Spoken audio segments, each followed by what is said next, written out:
Have you ever wondered what it would feel like to lose access to all your games overnight? Well, PlayStation users just got a taste of that reality. The PlayStation Network just suffered a 24-hour outage, marking the longest downtime for Sony in years. For an entire day, PSN was completely offline, meaning no online multiplayer, no PlayStation Store, and no access to any digital purchases. And to make it worse, this happened on a Friday night. Imagine wrapping up a long week, ready to unwind with some gaming, only to be met with a dreaded, unable to connect to PlayStation Network screen. Now, you might be thinking, big deal, it was only a day, and it only affected PlayStation users, so if you're on Xbox or PC or Switch, you're safe, which is tragically false, because in 2025, nobody is safe. Thanks to the rise of online storefronts like Nintendo eShop, PlayStation Store, and Xbox Game Pass, your games aren't really yours anymore. They're just rented as long as the servers stay up and you keep paying your subscriptions. Sony would address this recent outage with a vague tweet saying, "We are aware some users might be currently experiencing issues with PSN. That's it. No further updates, no explanations, just corporate speak for, yeah, we know it's broken, and no, we don't have a fix." And because Sony never clarified the reason for the outage, we're left to speculate wildly. Maybe someone tripped over the power cable on the way out rushing for the weekend. We'll never know. But this isn't the first time PlayStation has gone dark. Back in 2011, the PlayStation Network was taken down for 23 days, and this time we actually knew why. Sony servers were hacked, and 77 million accounts were compromised, forcing the company to pull the plug. But back then, we still had physical discs. If the network went down, no problem. You just popped in your game and played offline. But today, that's not an option anymore.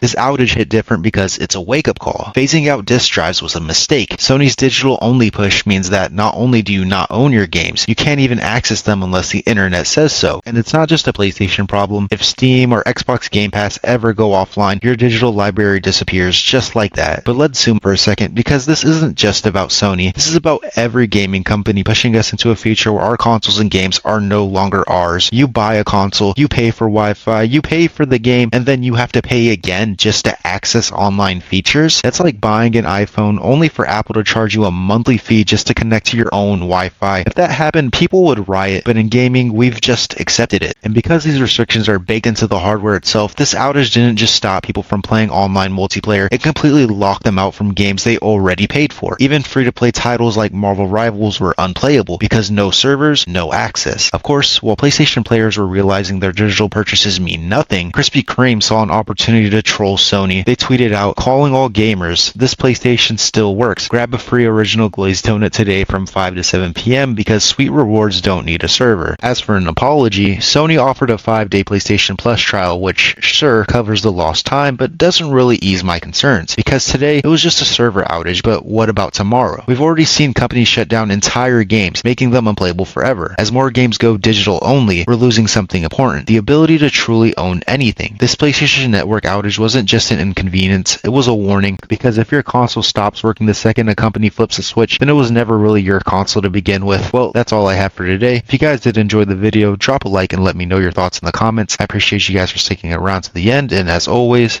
have a good one.